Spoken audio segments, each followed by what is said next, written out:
Hi, everyone, and welcome to today's episode of I Never Knew But My Dog Did podcast.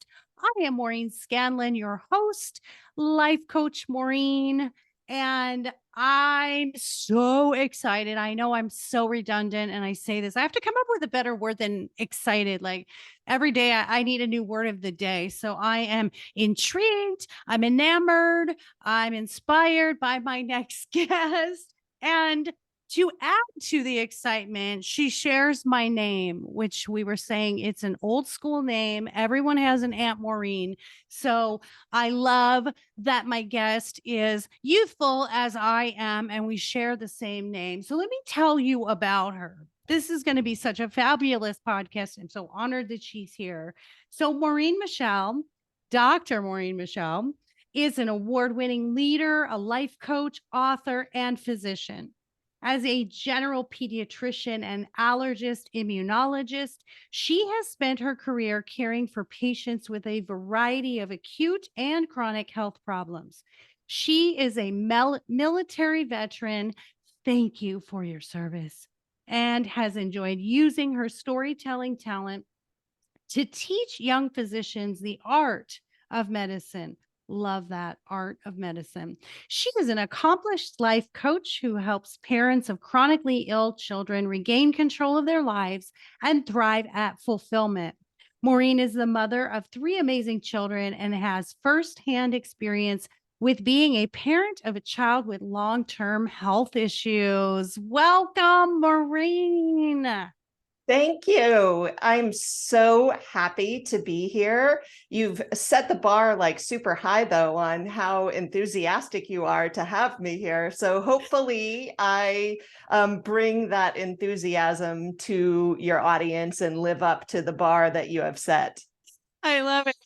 Very high energy, as you can see. This is my favorite thing in the whole world to do is podcasting and getting the honor to meet you when I wouldn't otherwise get to meet you. So this is like every day I say I get to meet someone fabulous today. So really, I always say I'm not everybody's cup of tea, but I go well with cookies. I'm just saying. So the premise of the podcast obviously is I never knew, and it's telling our stories from the beginning to where you are now. And I think Mhm. as we were talking offline, listeners, I was telling her how excited I am because you guys know I have not been shy about expressing my disdain for some of the medical community due to some of the things I've heard with my guests and my own experience working in the medical field. And it just seemed to be lacking and started to become sort of a money monster. And it's all about patient care. And I think we've lost that. But having Maureen on and she gave me new inspiration that there are wonderful physicians that are seeing the both sides of it and really care about their patients because of her own experience.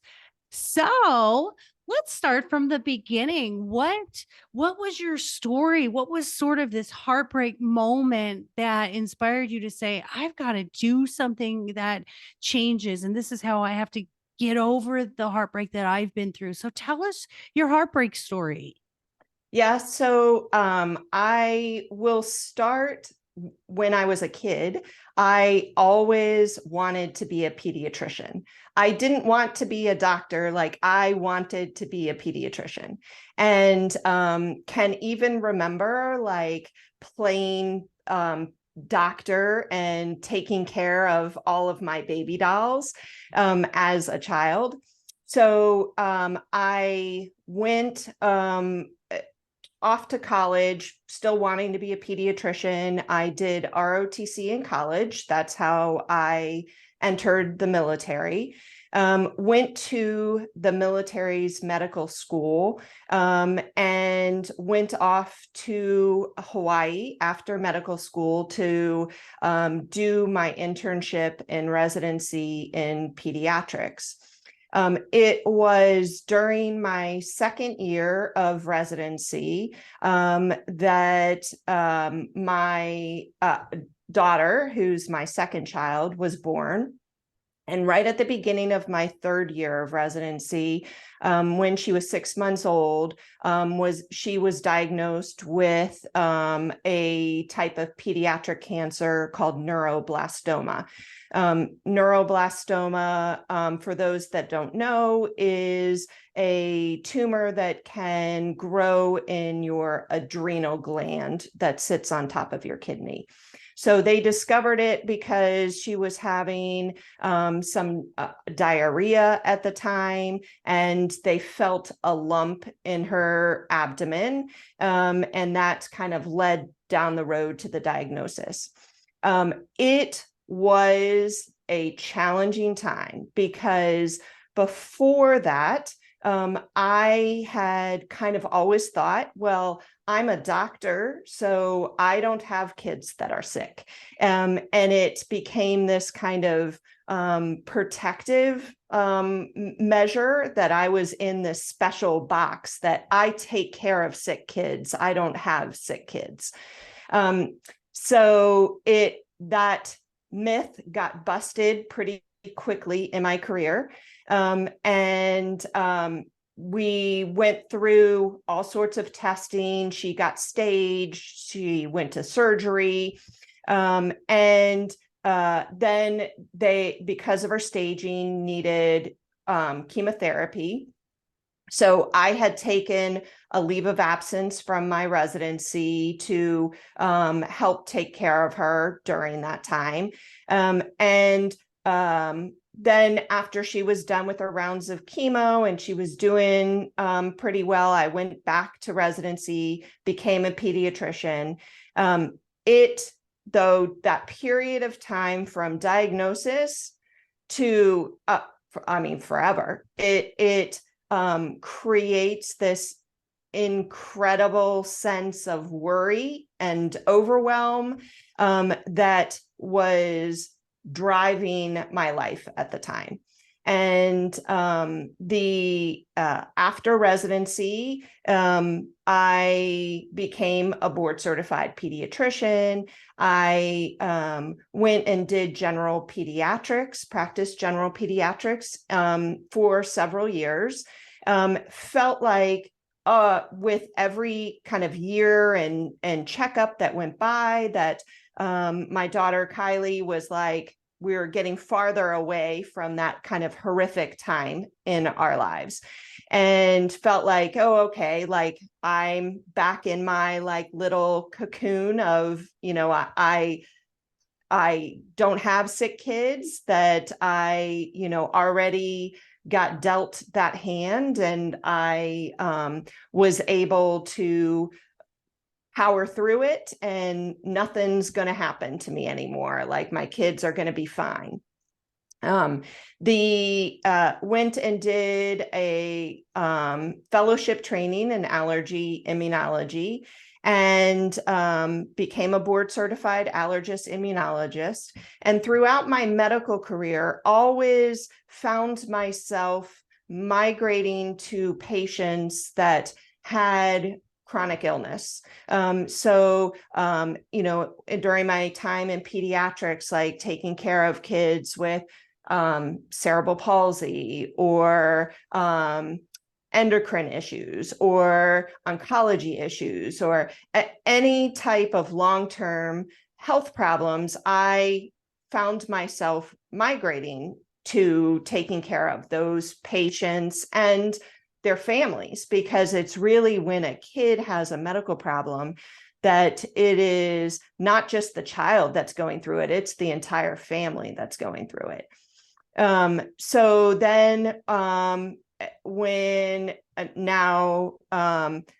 During my time as an allergist, my daughter, who then was 12, texted me from school and said, "Mom, you need to do something. I have peed 12 times today." And I thought to myself, like, okay, she clearly has a urinary tract infection. Like, I just need, because of where her school was located, I need to bring a urine cup to her school, and I can dip it at her school and then drive back to the hospital, which was closer than like taking her all the way home to check to see what was going on with her. So I brought this urine cup and a dipstick to what I thought was going to solidify my diagnosis of her urinary tract infection. And I brought it to her school. She met me in the lobby of her school, went to this tiny school bathroom. She peed in the cup and called me in the bathroom when she was done. And she and I were standing in this, like, just one stall bathroom, and I dip it, like, ready to see that, yep, she's got a urinary tract infection. And boy, was I wrong, that the glucose measurement on the dipstick, like, immediately went super dark.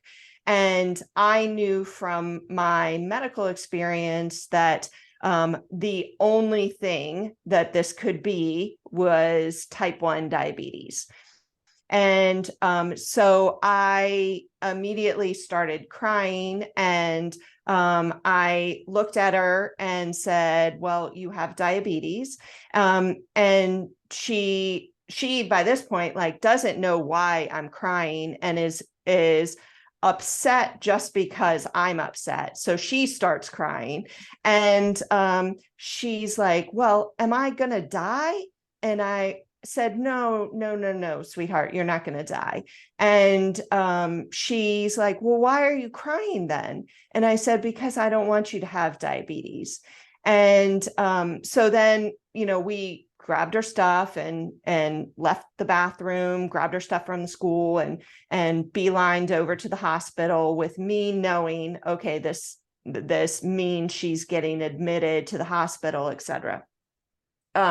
So the through the last several years of then working with her and having type 1 diabetes as part of our family now, that I have really understood what parents of chronically ill children go through, and have become very passionate about being a physician for chronically ill kids, and helping their not only the patient with the medical problems, but also helping the family. Because through all those years of first Kylie going through cancer, and then Kylie going through diabetes, that I was really being led by worry and being overwhelmed, and like all of these kind of chronic thoughts of like something bad's going to happen to her, and living in this panic, and never really like living for myself. And it was being in survival mode. And I knew I had to break out of that survival mode. And I absolutely have. Type 1 diabetes is still very much part of our life. But I want to empower other parents to be able to do that same thing, on moving from just surviving to then, thriving in their life, because it is absolutely possible.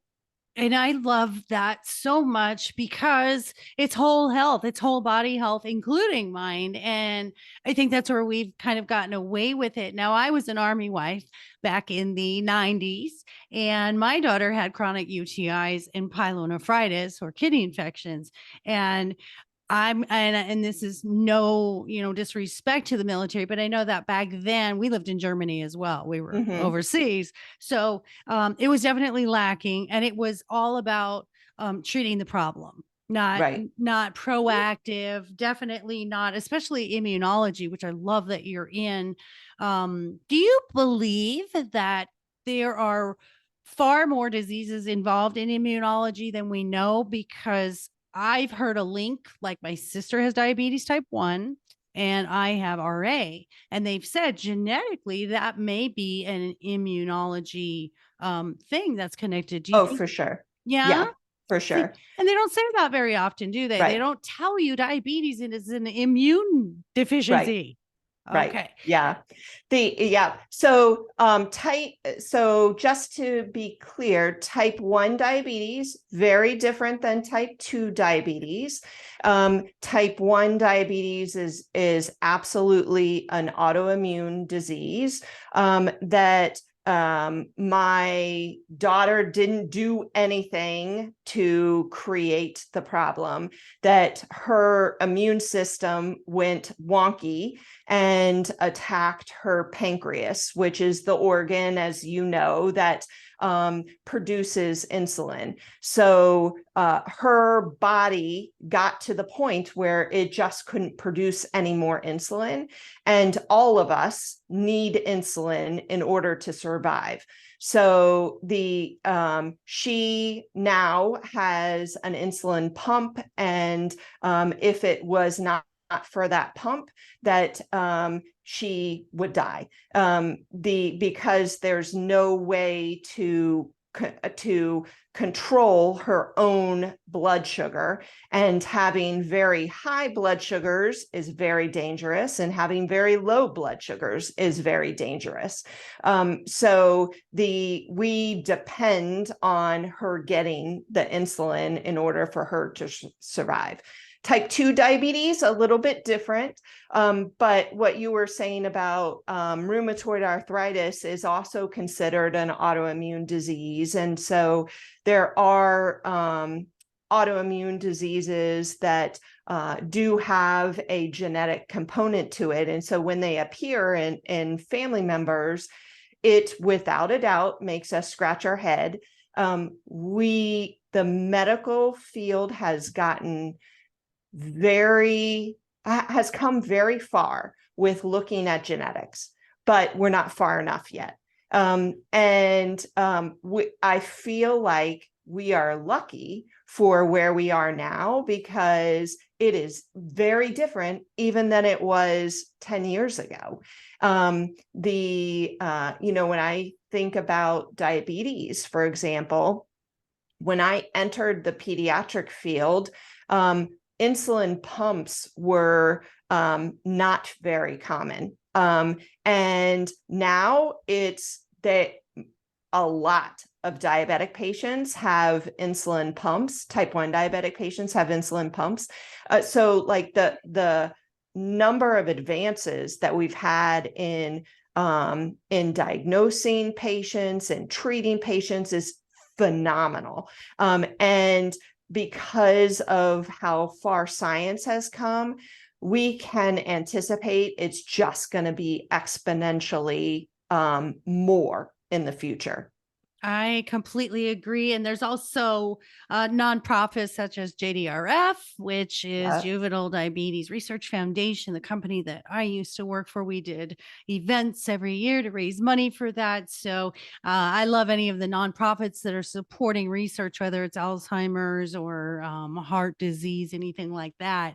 So I had asked you this offline. This is something that's near and dear to me. And I had, a podcast guest who had lost her daughter.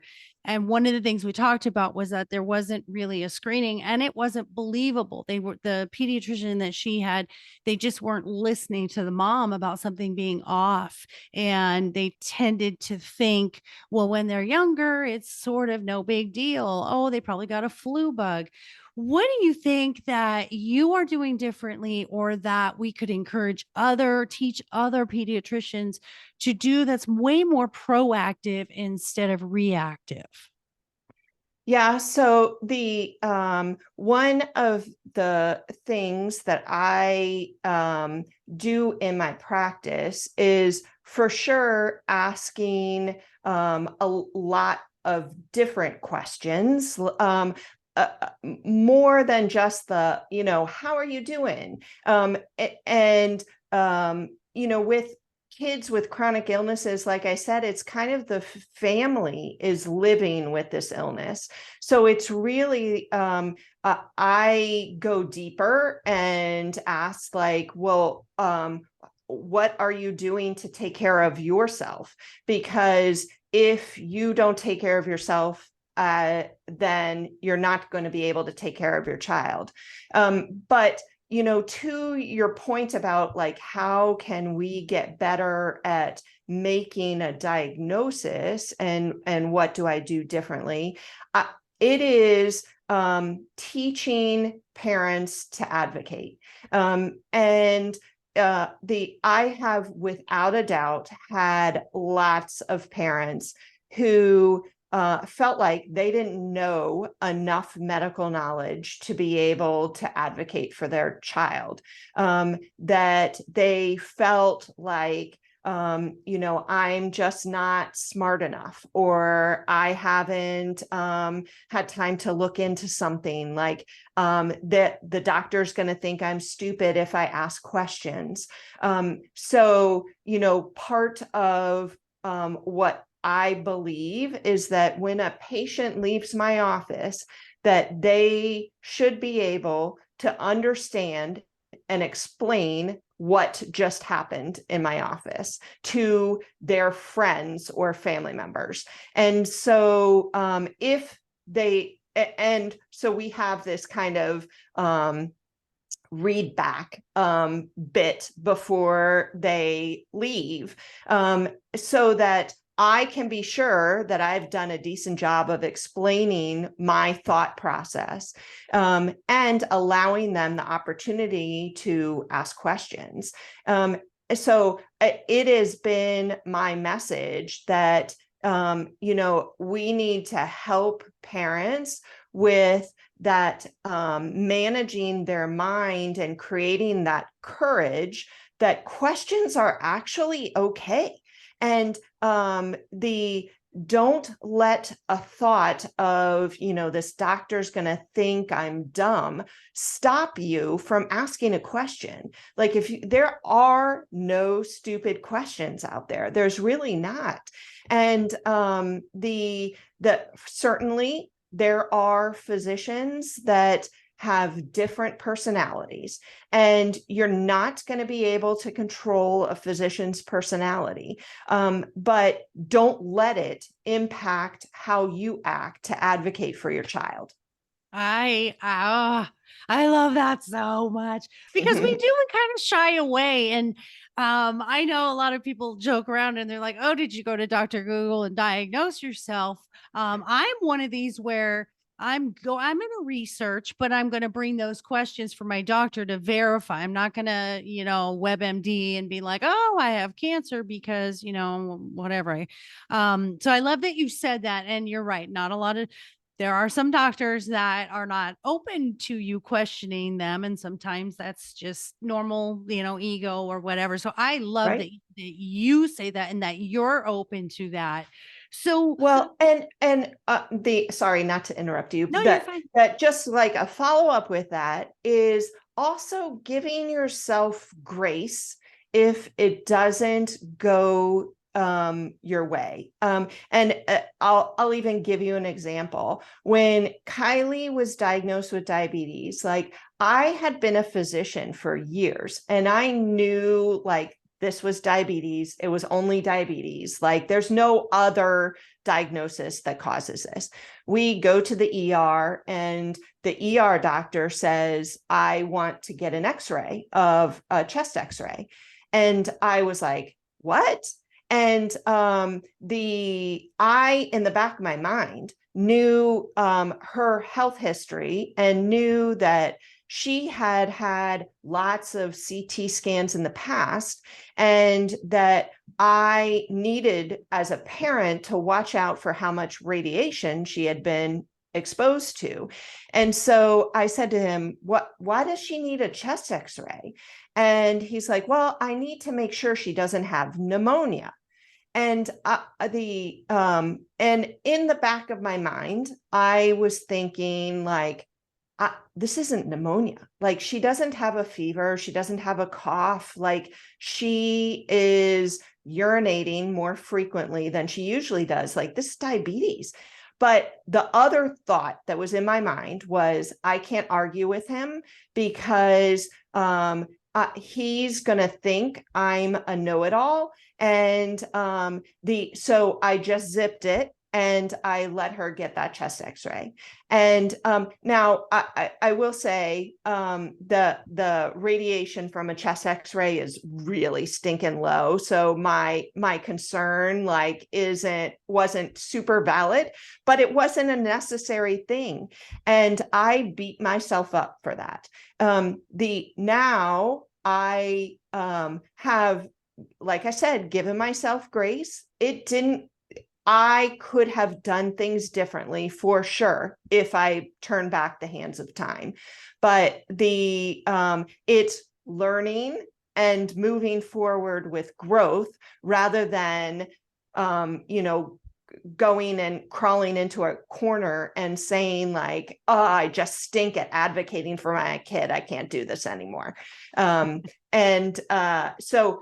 taking those opportunities to learn is super important. Yeah. And your duality from your professional and being a parent. I mean, I see it all the time. People come for coaching and in their professional life, they're so organized and have boundaries and assertive. And then their personal lives, they're just kind of a mess or just kind of like, oh, I just let people walk over me. So the Right. double-edged sword for you is like, hey, I'm a pediatrician. I know exactly what's wrong. Yes.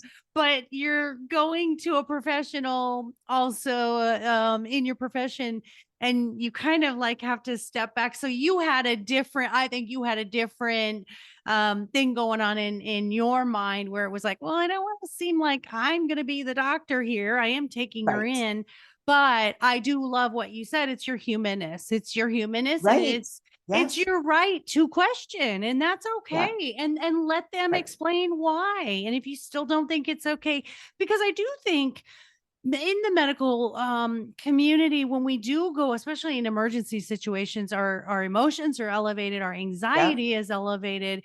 When you have a long-term illness with a child, you're always, I think, right on the edge of your seat. Like, what is wrong today? You're always watching Yeah. them and sort of, unfortunately, like waiting for the shoe to drop for what's going to happen. And so, you're already going in there on high alert.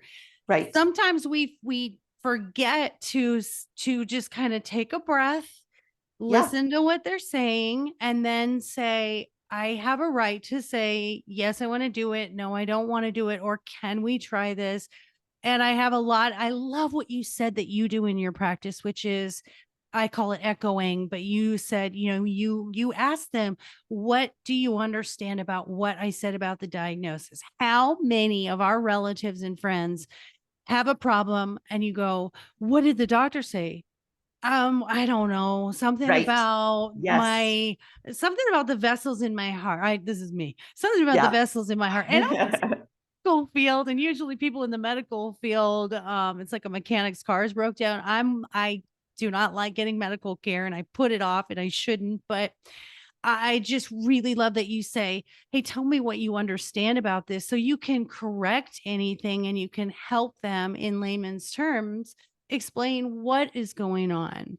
So I Right. think it's beautiful that you do that. Yeah. And the other thing that I do a lot of teaching of young physicians who are becoming trained in various fields. And one of the things that I teach about is shared decision making. And many folks think that medicine is black and white. And that is so not true, that there is a heck of a lot of gray in between. And I look at it as my role as a physician is to educate the parents or patient on, these are this is what I'm thinking. This is what we could do to figure out what's going on. These are the things we could do in terms of treatment. There's no right or wrong answer. These are the pros and cons of all of it. Tell me what you're thinking, like which choice should we go down? And it's coming to a decision together. I will also say, I have never been offended if a patient wants a second opinion.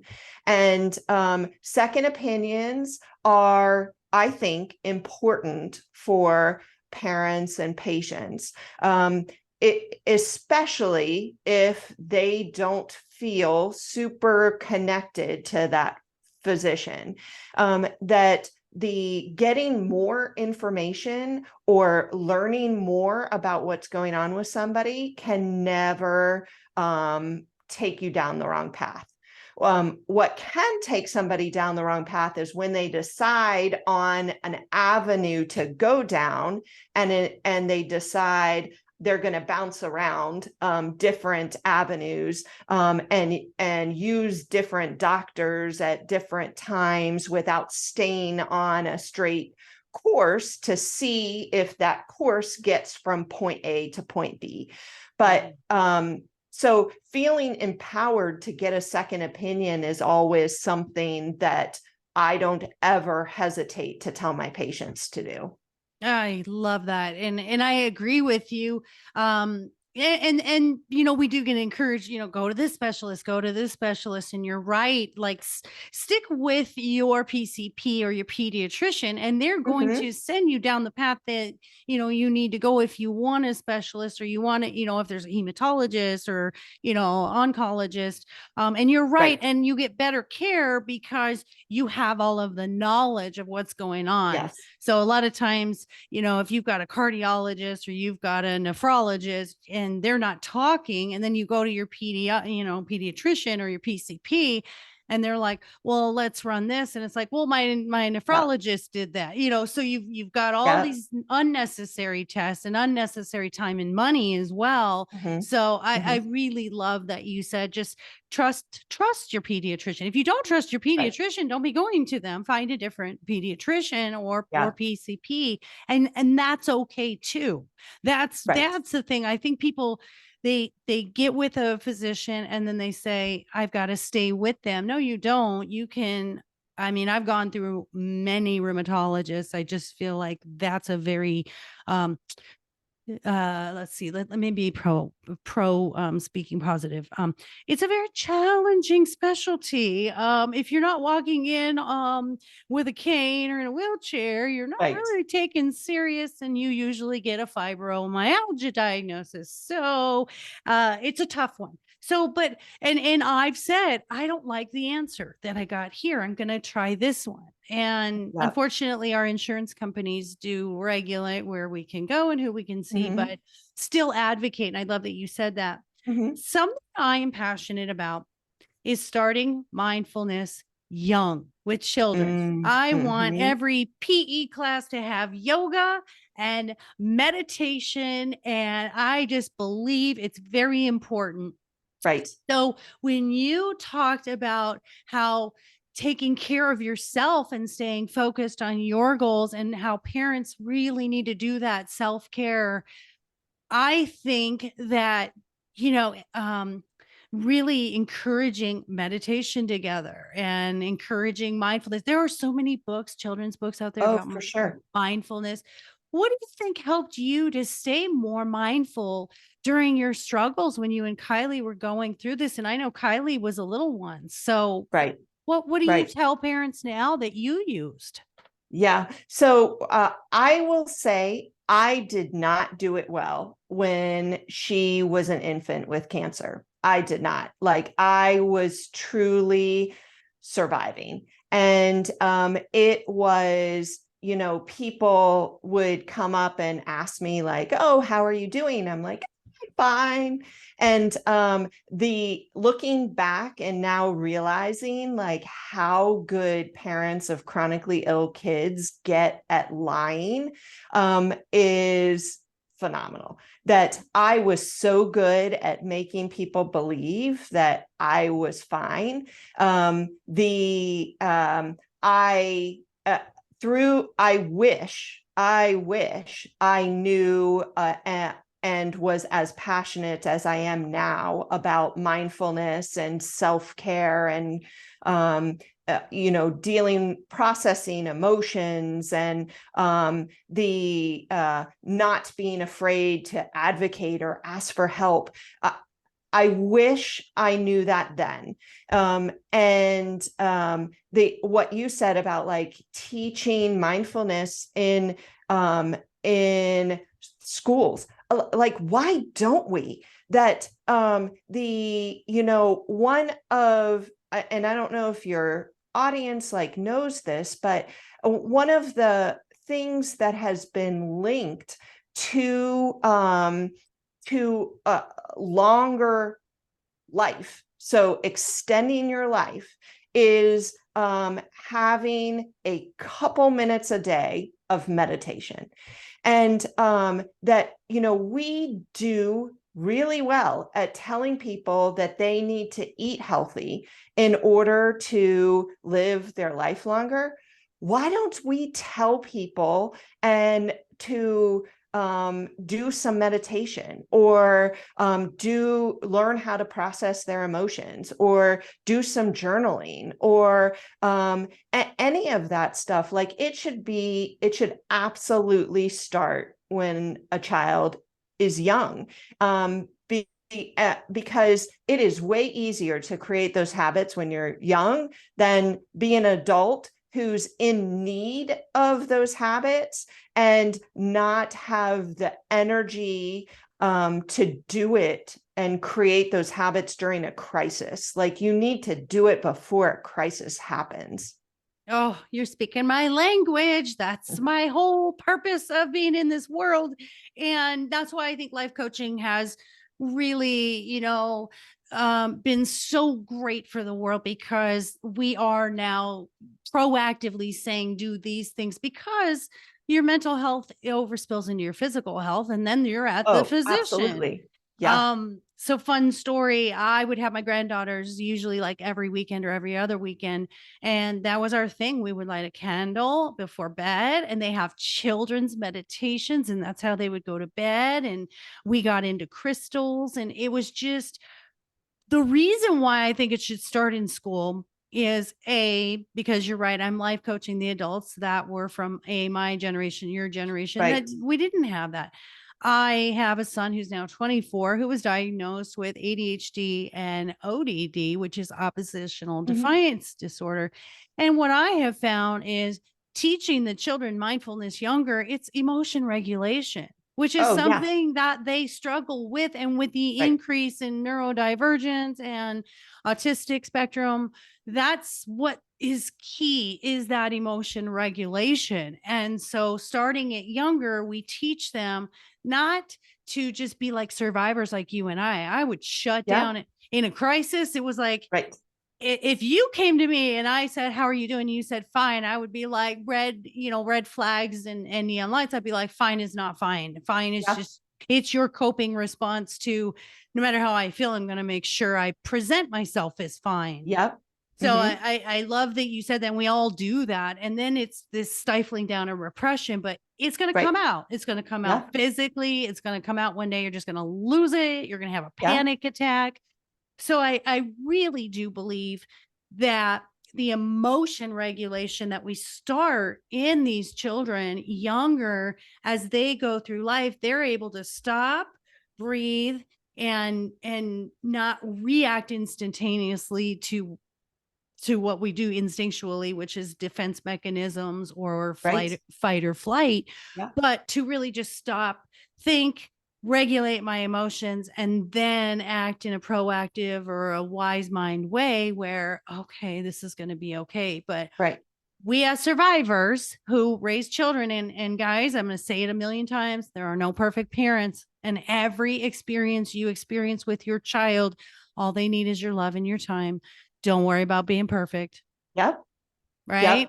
There, absolutely. Like because when we set that expectation for perfectionism, like we think we cannot live up to it. And so we are comparing ourselves to some idealistic like view of a parent, and it never works out into our favor. So yeah, there's no perfect parents. That I know from my experience that just like what I said, I could have handled myself differently in the early years.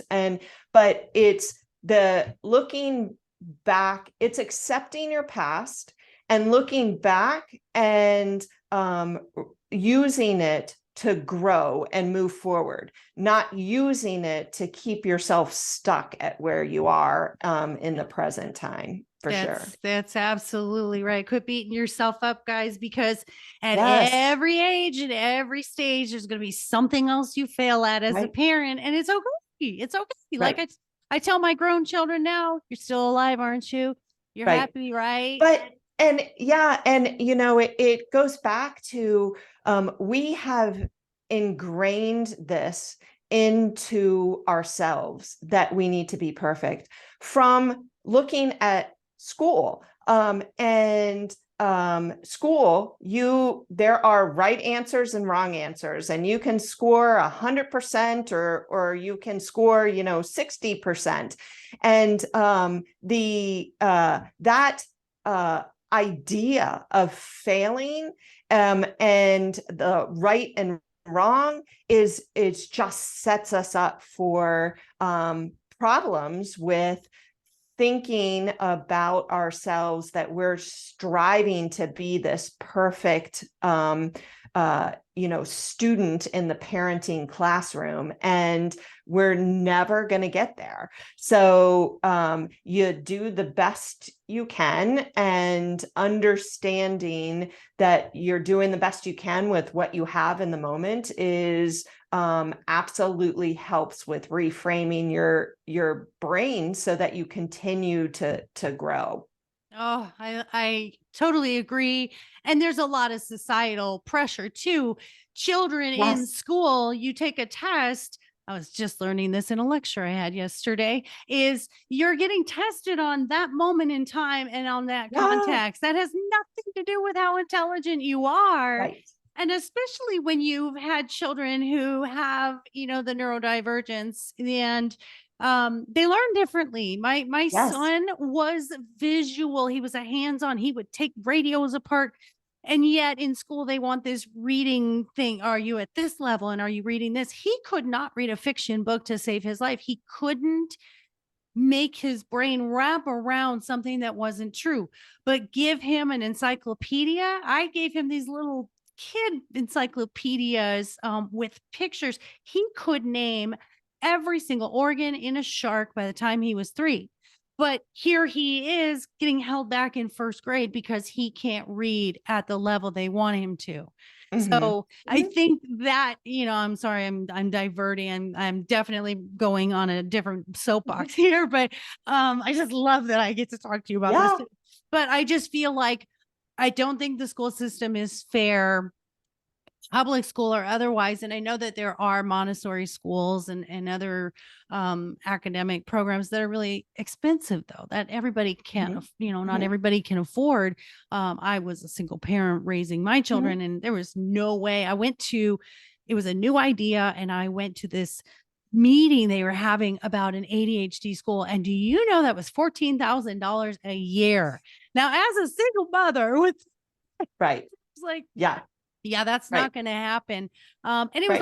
it was all visual. They were all allowed to learn in the way that they did. Some of them drew, some of them, watched slides. Some of them needed Mm-hmm. music. My son needed music. He ended up getting expelled in 8th grade, bless his heart, but he's a success today. And he went to an alternative school. The alternative school ended up being exactly what normal school should have been for him because he was allowed to sit in front of a computer. He knew what was expected of him. He got to go at his own pace and he got to wear headphones because if Mhm. anyone knows about ADHD and ADD, I'm the same way. I have to have background noise all the Mhm. time. And it worked for him and he excelled and he was getting awards. And it's like, whoa, this is upside down and backwards. So, Right. thank you for indulging me on that soapbox. But let's talk about your book. I'm so Yeah. excited to tell everyone about your book, and I want to know some of the things inside your book. So, her book is called Reclaiming Life, a guide for parents of chronically ill children. And it's a beautiful piece of writing through the eyes of a mother and a physician. So, tell us what this book is going to do for those that need help. So the book is divided into chapters that have different themes. So like there's a theme on fear, there's a chapter on a theme of overwhelm and celebration, and in each chapter is a story from when Kylie had cancer, a story from when Kylie had diabetes, and a story of a patient I took care of, and then has lessons that I teach about what that theme. So I wrote the book because through the years of being a physician and a mom, that I want to prevent people from having to struggle as much as I did on the parent side. And I learned all of these lessons because I paid attention to what was going on in my own life. And if I can make that easier for someone, that's what I want to do. And so taking the opportunity to sit down and write the book was my way of giving back to be able to help more people than what I can just do in my office. I thought that the book I could write in, a weekend, that this would be a piece of cake because all of these stories I have lived and I enjoy telling stories. And I can tell you, it did not take a weekend. What I didn't account for before I sat down to write it was the realization that retelling these stories with excruciating detail kind of was dug up a lot of emotions for me personally as an author. And it was an emotional journey of writing this book. But I will also say it absolutely was a healing process of writing this book, with knowing that when it's done, it's going to help a lot of people, kept me inspired to kind of keep going on this author journey. And now that it's over, I am so proud of it. And I've gotten incredible feedback from it. And I'm excited to just share it with more people because I truly think it can help. If there is one theme that is common among every single author, it's exactly what you just said. We think, oh, just sit down and write this. Oh, yes. It's cathartic, let me tell you. And as an author, and I'm working on my third book, and I tell mine are nonfiction as well, and I tell my story of domestic violence and abuse. Yeah, it just sort of flows, but it is the most therapeutic thing. And I Oh, say very. Yeah. everybody has a book in them. Yes. Everyone has a book in them. And I always say, whether you publish it or not, whether you just journal it, everyone has a book in them because it has to come out and then feel it to heal it. Then we've Yes. released it. And you and I believe because we are the light workers and the caretakers of the world, we believe it needs to go forth to help someone else and be the ripple that we need to Right. be the change that we want to see in the world. Yeah. So I feel you. I'm connected to you on that. And there's no Yeah. there's no competition either, guys. Like there could be 100 books out there. Right. And Yes. your story is your story. It's individual. And Maureen is going to tell her story differently than the next one because it was her individual one. And the right reader and the right listener will say, I needed to hear you. And Yes. that feedback is just, oh, when you get a reader that says, oh, it changed my life, or it Yes. really Yeah. helped me. I can't thank you enough. That's that validation where you go, there was a reason that message needed to reach that one person. So with 5 minutes left, perfect timing. So what I always ask at the end of the podcast is where do you live, Maureen? What I town? live in Bethesda, Maryland, right Maryland. near DC. Yep. Oh, nice. Chilly there today? It is. It is. I'm Yes. sorry. We had nice weather over the past couple days, so I can't complain, but the temperature has taken a nosedive. Yes. So you're getting the opposite, or you're getting the end of ours. I'm in Arizona, so we had like rain for a week, and now we have like 70s, and it's gorgeous. Yes. So you're marching downtown Bethesda, and you have 100,000 people behind you, and you're holding a banner. In one sentence, what does your banner say about the change you want to give to the world? It would be super simple, and it would say live to thrive. And the reason I say that is I am passionate, like I said, about helping people move from surviving to thriving in their life.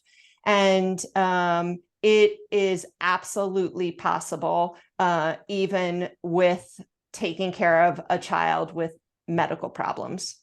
Wow.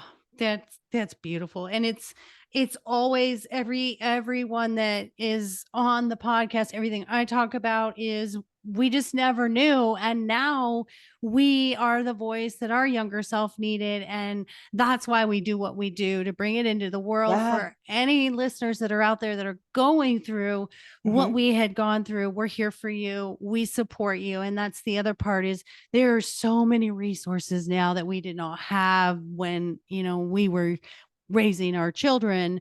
So guys, don't hesitate to reach out, find a support group, get a life coach, find, friends, family, whatever you can do that helps you, because you do not have to fight this alone. And we don't want you to fight this alone. And we're here for you. So Right.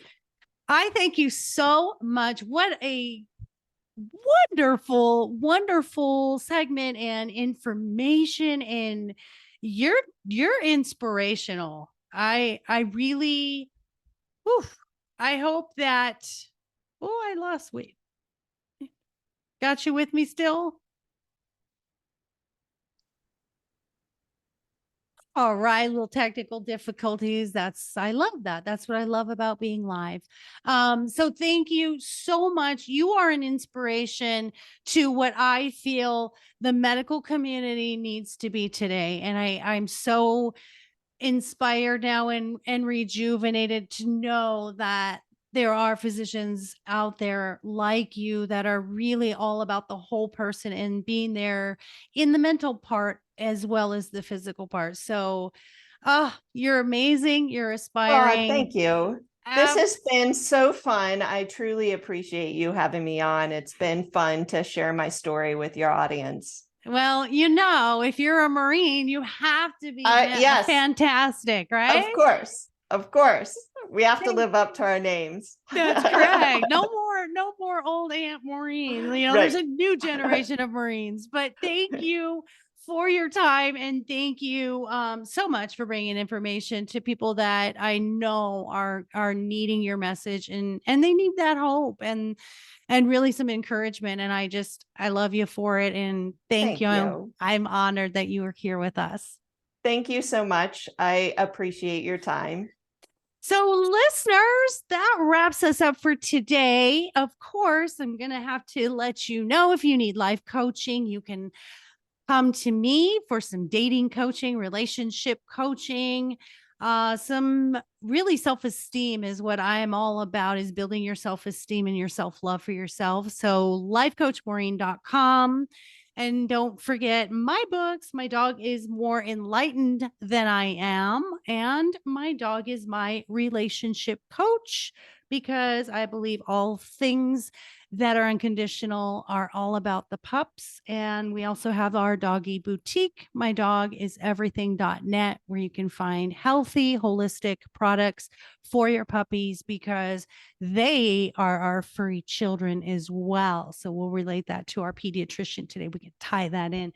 So thank you all until our next episode. I love you for listening, and don't forget to leave those 5-star reviews and leave your comments. If you want to be a guest, reach out to me, and we're so happy you're here. I'll have all of the links for our guests today on the episode. So please listen and go find Maureen, because she's just absolutely fabulous, and get that book, Reclaiming Life. Thank you so much all. Until next time.